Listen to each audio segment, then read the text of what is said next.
You are listening to Meet the Thriller Author, and I'm your host, Alan Peterson.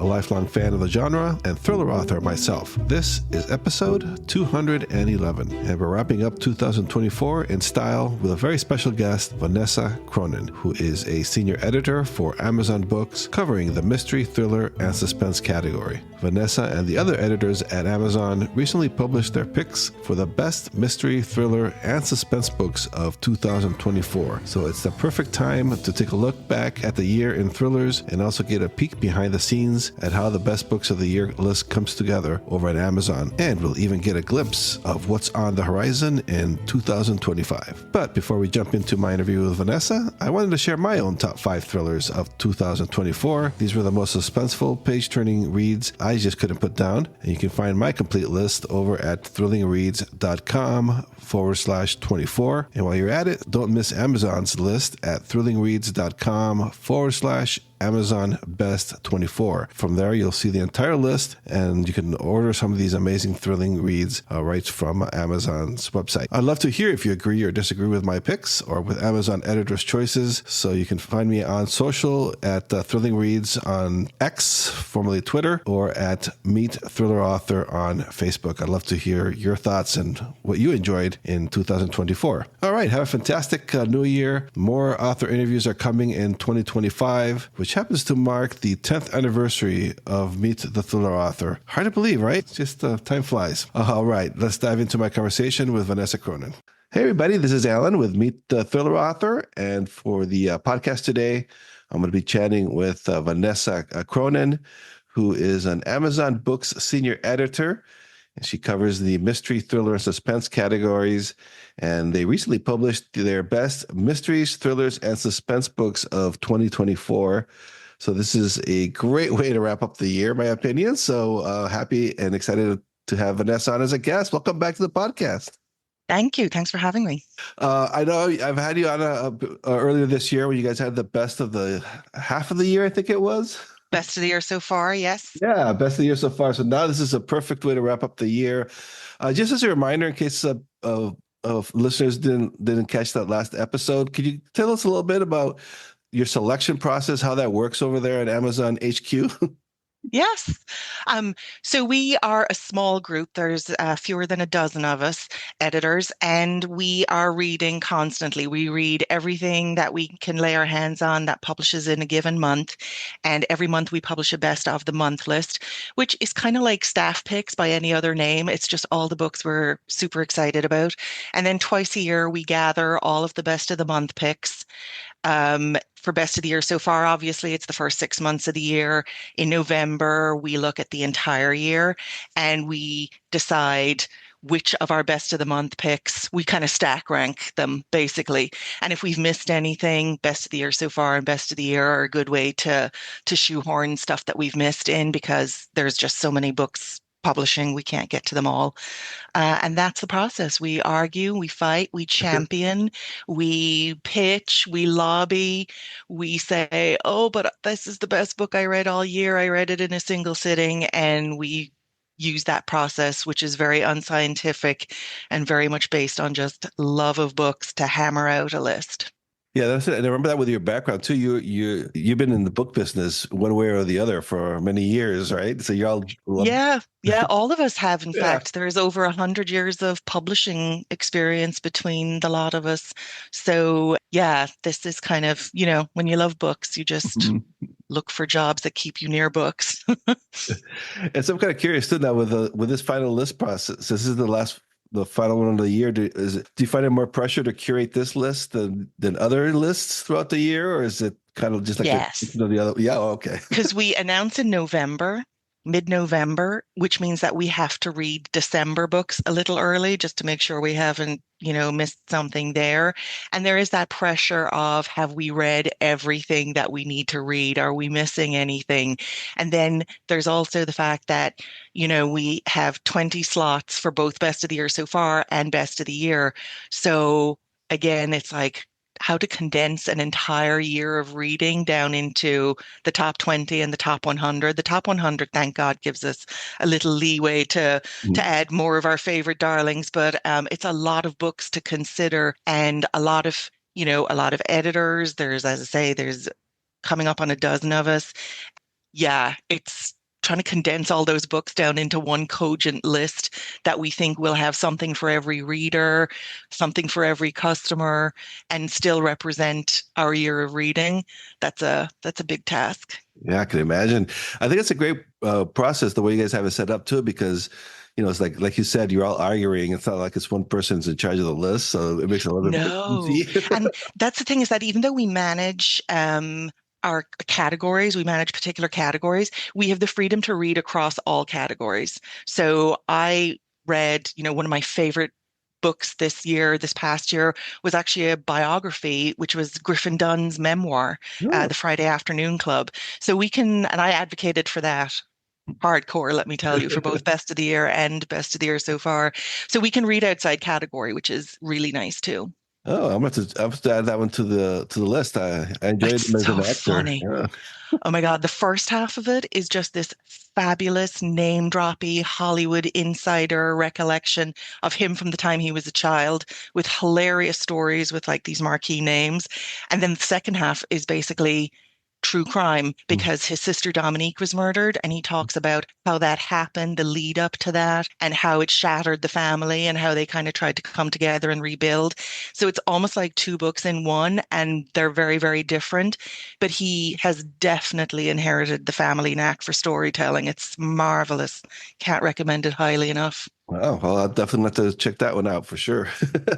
That's why I like talking to you about these books too, because I'll say that of the we'll get into the books later, of course, but I only read a couple of them, so I feel like, oh no, I'm like really behind the curve here. So it's great to have a list. That's what we're hoping, that people will look at the list and everybody will see at least a few books that speak to them that they want to check out. Yeah, That's how we know definitely. we've done a good list. Mhm.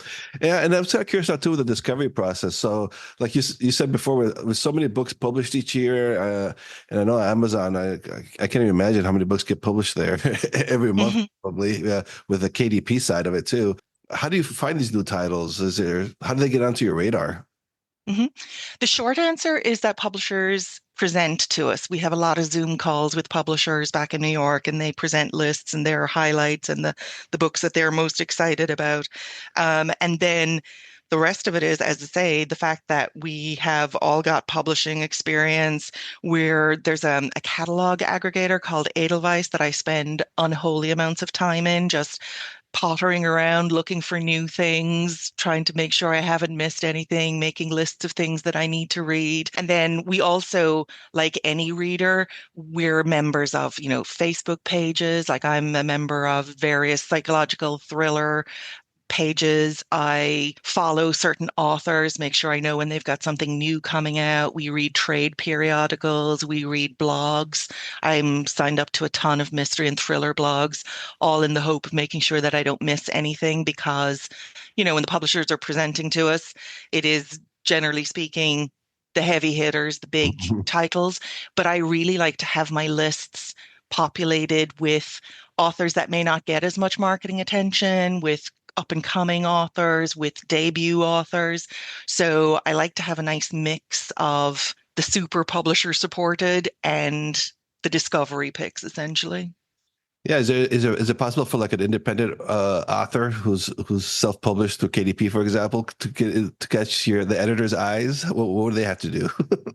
Well, I will say up front that we're publisher agnostic in Oh, that we basically take a look at everything that comes in front of us and whatever speaks to us. Like I say, it's almost like the staff picks idea, mhm. where we're like, whatever speaks to us is what we read. And no matter how big it is, if it's something that nobody on the team wants to read, we'll take a look.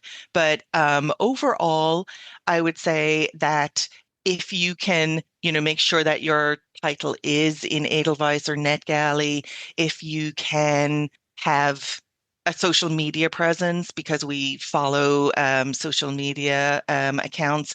Those are good ways of getting on our radar. It's kind of like we're almost like the common reader ourselves. That's kind of how we try to be. We're not um, our reading tastes are not dictated by algorithms or bestseller lists or pre-orders or any of that. We really are kind of like a proxy for the regular reader. So if independent authors are doing the kinds of things they're doing to attract the eye of regular readers, chances are they'll catch our eye too. Oh yeah, it's fascinating. I love that title, that term of publisher agnostic. Yeah, because I mean, I know, but there's always kind of that thing of the traditional publishers get kind of an unfair share of the pie. But honestly, we are looking across the board. Anything that gets in front of us, we're going to at least crack the spine and check it out and see if we want to read it. So yeah, we're not saying, 60% of the books need to be Mhm. from this publisher or that publisher or that section of publishing. We'll read anything. We're like I say, publisher agnostic. Hmm. And so, what were the reader trends that you picked up in 2024 and that influenced your selections for this year? Do you see like a specific trend that popped out? I have to say we're the worst for trend spotting because it's not how we decide to read books. In fact, it's better for me if I'm not aware of the trends. I just want to read good books, you know what I mean, rather than try and follow a trend. But the big trend for me that I noticed this year was just genre blending. I cannot recall a year where the editors spend so much time trying to decide which category a book should be in.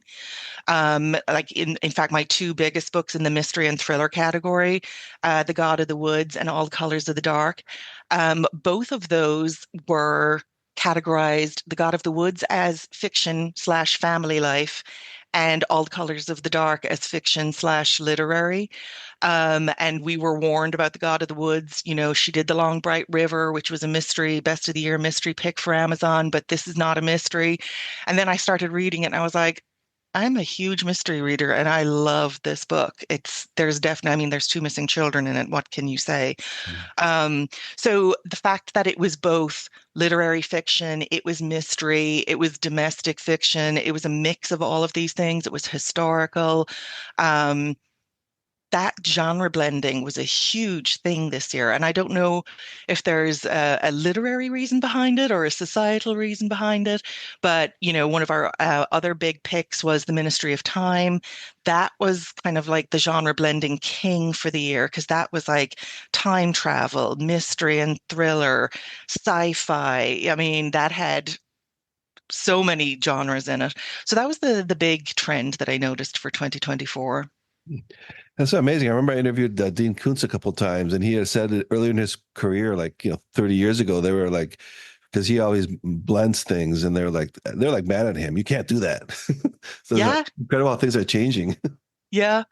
And I suppose a couple of the smaller trends then is that I've noticed, and I kind of attribute this to the Thursday Murder Club a little bit. Mhm. Um, Humor and mystery. I mean, there have always been, funny cozies and stuff like that, but I can't recall a time that dark humor and dark mystery have been blended to such great effect. Like Listen for the Lie, Amy Tantera.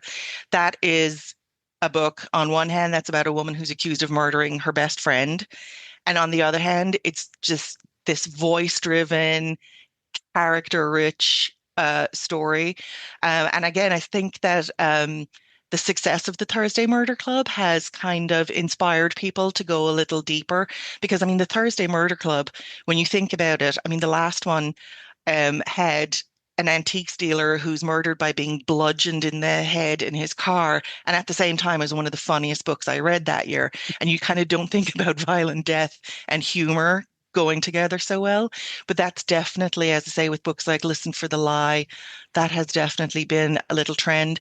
And then the other thing that I find fantastic as a mystery and thriller editor is that it's getting easier and easier to find books by diverse voices. And that has been something, everybody complains about. Publishing is not, doing enough to have more inclusive rosters of authors. And mystery and thriller was always kind of cast as one of those categories where it was particularly difficult. And now I'm finding just seeing authors of color all over the place. Fantastic books. Black River was one of our top picks. And then Emiko Jean, The Return of Ellie Black, an Asian American author who we had the pleasure of meeting in Seattle, and she's wonderful. Her novel, The Return of Ellie Black, was fantastic. And I love that we're seeing more voices, more stories, diverse stories being told in the mystery space. That seems to be a fabulous trend that I hope continues. Yeah, excellent. So let's get into the some of the specific books from the list because this is so fascinating. Especially, I guess we'll start at the top, right? Number one Mhm. was The God of the Woods by Liz Moore. Can you tell us about that book? Yeah, that book opens when a young girl, Barbara Van Laar, goes to stay in a sleepaway camp. And it's a sleepaway camp that's actually on her wealthy family's estate in this remote area out in Pennsylvania. And she disappears out of her bunk. One morning, her new camp friend wakes up and she's gone. And so from there, the whole thing unspools. We get to see Barbara's family. We get to see, into her parents' marriage. We find out that another child, in fact, Barbara's brother, disappeared 7 or 8 years earlier. And it's just this I can't even describe reading this book because it was just everywhere you turned, there was some nugget of richness to be read. It's got race and class and privilege, blue collar, blue blood, the gilded cage versus the hard scrabble, working class folk. And then in the middle of it all, this mystery that seems to key off all of those things. But for most of the book, you're just not sure how. And then the ending, which I won't spoil, but it just is unexpected and absolutely perfect. You know what I mean? You just admire Liz Moore for taking it there. And yeah, it's one of those books that we kind of described it as a literary thriller Mhm. because you could give this to the person who says they don't read mysteries because they're, too lowbrow. This is the perfect mix of literary and mystery.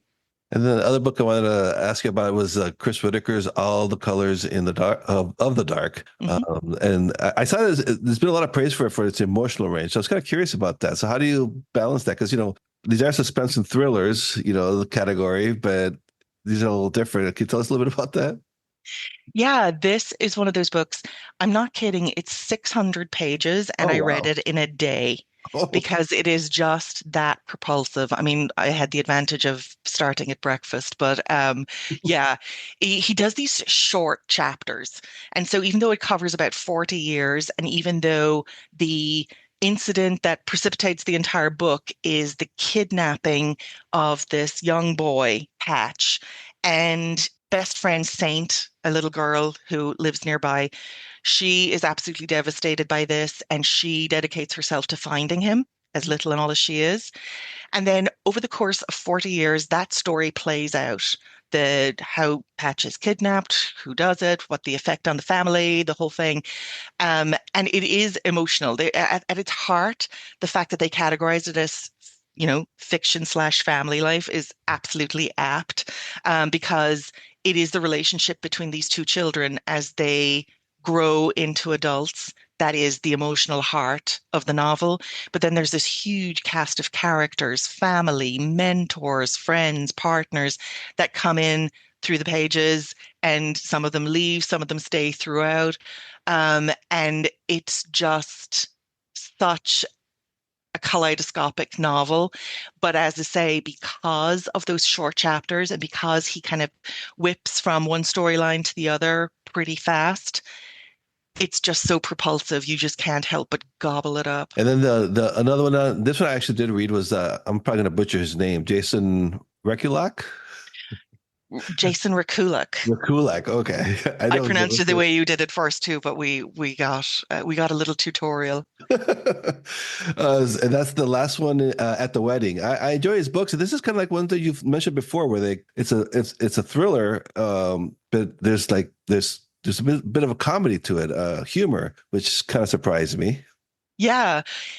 Frank, the father in this novel, is estranged from his daughter. He hasn't spoken to her for 3 years, and his wife has passed away, so he's got no conduit to his daughter Maggie. And then out of the blue, she calls him and invites him to her wedding. She's getting married to the son of this tech millionaire. And Frank reminds me of Red, the dad in that 70s show, where he's a curmudgeon. He has his way of doing things, and he kind of can't get out of his own way when it comes to his relationship with his daughter. And he's dimly aware of this. So he's trying to hold his tongue. He's trying to just kind of, get into her good graces and stay there this time. And so it's almost like a sitcom setup in some respects. And like I say, he is almost like a sitcom dad. This is a guy that's very proud of a 26-year unbroken record as a UPS driver with no accidents. And yet his relationship with his daughter is just strewn with blow-ups and blowouts. Um, and so when he gets to the gigantic estate where the marriage is to take place, he red flags go off. He knows something is up. He wants to protect his daughter, but he finds it very, very difficult to make his voice heard. And yeah, it's really, really funny on one hand. I mean, his guest for the wedding is his sister, who's a social worker who has brought one of her foster kids who has lice along for the ride. So there is a very comic aspect to it. And at the same time, there is this child in peril, even if she is a grown up. And the two marry really, really well. And so now I have to ask you, of course, all this battle of coming up with this incredible list, but I have to, I'm so curious now. The near misses. The near misses. I- It's really hard. And I don't want to almost name a particular book in case anybody's like, oh, really?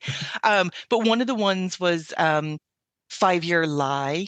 I have to say, there when we're picking books for this, we really want to pick the books that absolutely wowed us. And you know how I know someone far more articulate than me put this better, but they said there's good books and there's bad books. That's all there is. Everything else is marketing. But I think among the good books, there are the books that you go to for comfort and familiarity. They have all the beats and the tropes that you enjoy. And then there are the books that are good because they challenge your expectations. And so we're kind of for the selection criteria, we're really looking for the books from that latter group where it's something that challenges your expectations. It could be something like Steve Kavanagh's Kill for You, Kill for Me, where it's the strangers on a train setup, Mhm. but he takes it into just completely different areas and does things with that plot line that you would never guess while holding true to the spirit of the thing. So yeah, we're really after the books that, as I say, we just can say to a customer, I read this and I loved it. It kept me up until 3 a.m. I want everyone I know to read this book so we can talk about it. That's kind of the bar for us. So if it's something that didn't make the list, chances are it comes from that first group where it was really good. It was really familiar. It's that kind of book you want to read on a plane because it's not going to require 110% concentration or whatever. Yeah, That's the dividing line. yeah. That's that. You mentioned the Kill for Me, Kill for You that was on the list. I enjoyed that one too. That's another one that I read from that list. That was Hmm. really good. Um, so I'm kind of curious now with kind of touch on the trends that surprised you in 2024. And so kind of just based on what you saw this year, any predictions that we're going to dominate the genre next year? I feel like the trend of social commentary that's worked its way into mystery and thriller is going to continue. That's going to be a big thing. I particularly see it in Indigenous mystery writers. There have been so many over the last couple of years that have dealt with the missing Indigenous women and the problem with getting law enforcement to be as diligent about hunting them down as they are about missing white women, from Ramona Emerson to Marcy or Rendon. that has just been a trend, and I see that continuing. I saw even the latest Craig Johnson, the latest Longmire book, had that as a plot line as well. So that will continue. Another trend that has been bubbling up certainly for a year or two is feminism and horror, which is an odd mashup, but when you read it, it makes perfect sense. Like I'm thinking of Tiny Threads, which was the best of the month pick. That was a book about a Latina woman who goes to work for her idol, her fashion mentor. Basically, things don't quite work the way she thought they would.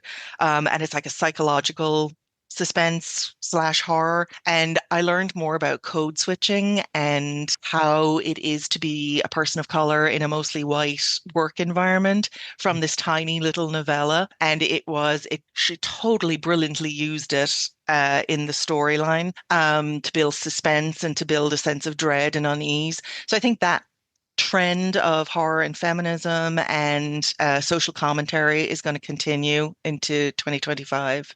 So that's kind of more of those genre crossovers that you're talking about, like the It Gods of the is. Ones. Yeah. It is, but also just bringing social commentary more into the mystery space, which I'm not certain that mystery would have been the category that anybody would have gone to for help in figuring out social issues. Hmm. But it's gradually, I mean, I find even the fact that the trend of more women, less women as victims in mystery and thriller, there's very few of those these days.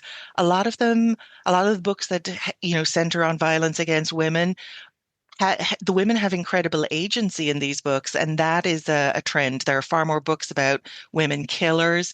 Another trend that I love, speaking of women killers, that's been going on for the last couple of years as well, is retired women. One of my favorite books of 2024 was a book called The Excitements by C.J. Ray, and it was about two sisters, 90-year-old World War II veterans who are hiding an espionage past, and their nephew blithely and unknowingly gets them on a long list for an award that they must pick up in Paris, and they use it to settle some old scores. So retired people, and retired women in particular, being killers and having agency and kicking a little butt.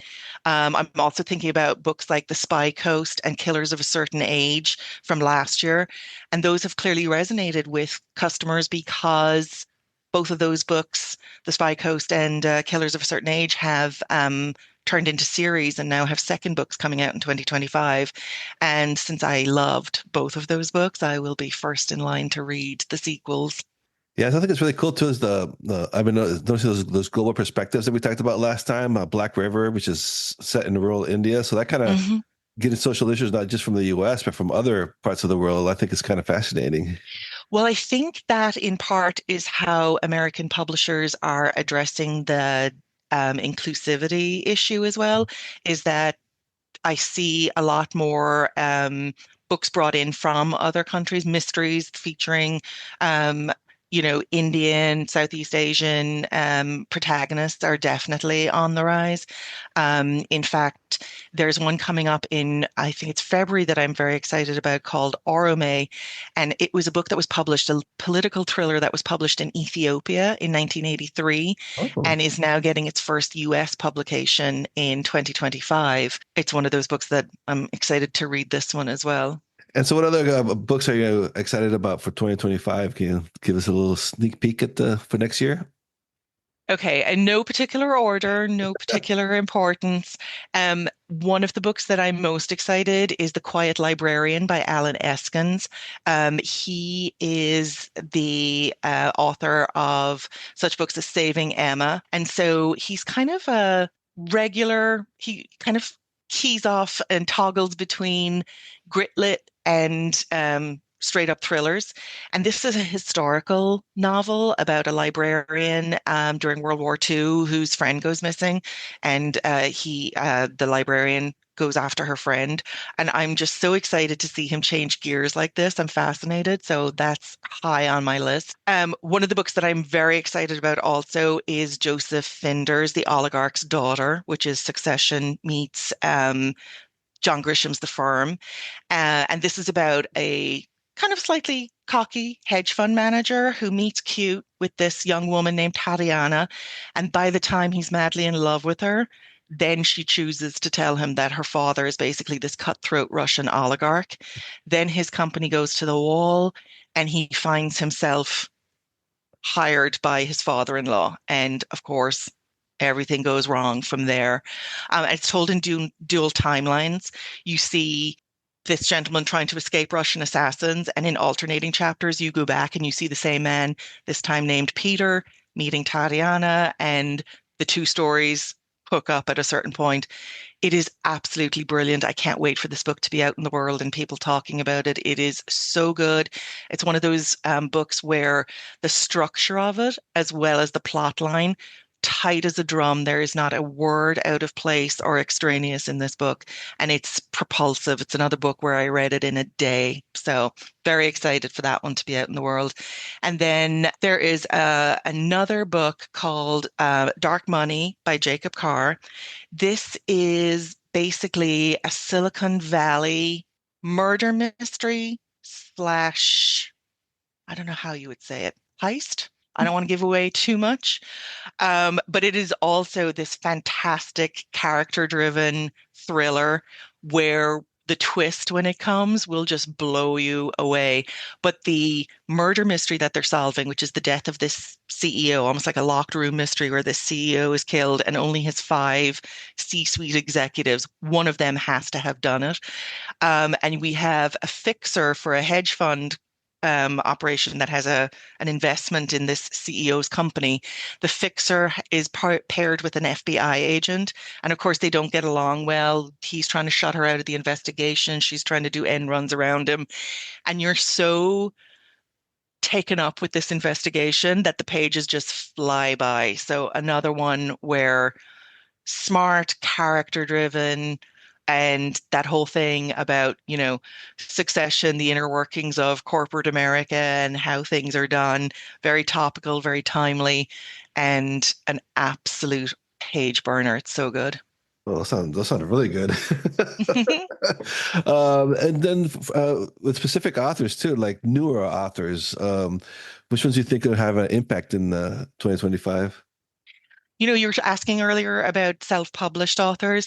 I feel like Kirsten Modglin, who has written her two biggest books, I think, are called Hemlock and The Arrangement, and she is self-published. And I feel like 2025 could be her year. I feel like she's on the bubble.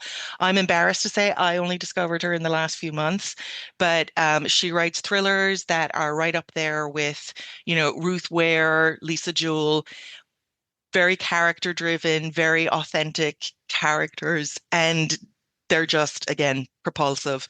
And she's definitely finding an audience. I see that one of her books has almost 25,000 reviews on our site, which is amazing for a self-published author.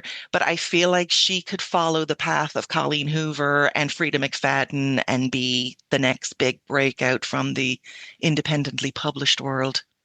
Yeah, I read a couple of her books. I enjoy her books. She writes great stuff. Yeah, yeah, really kind of intricate but easy to follow plots and, like I say, clever character development. I really enjoy what I've read of her too. Yeah. So I'm excited to see where she goes. All right, Devin. As well, before I let you go, I always try to ask for the aspiring writers that listen to this for advice, and yours is a little different, of course, from the editing world. But any advice for aspiring writers who would like to make your list someday? Um, I feel embarrassed to offer advice. It's almost like me telling a painter how to paint a portrait. I don't know if I have it. Um, I will say that one of the things I notice is there's a difference between slow burn and tough to get into. And so I would definitely ask authors to look at that first quarter of their novel.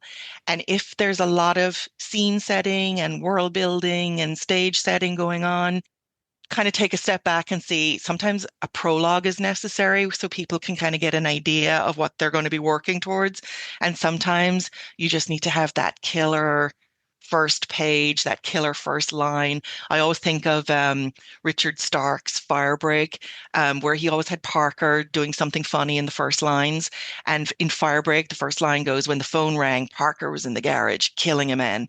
And I'm like, is there any better first line than that? It just got me right into the book because now I have so many questions just after that first line alone.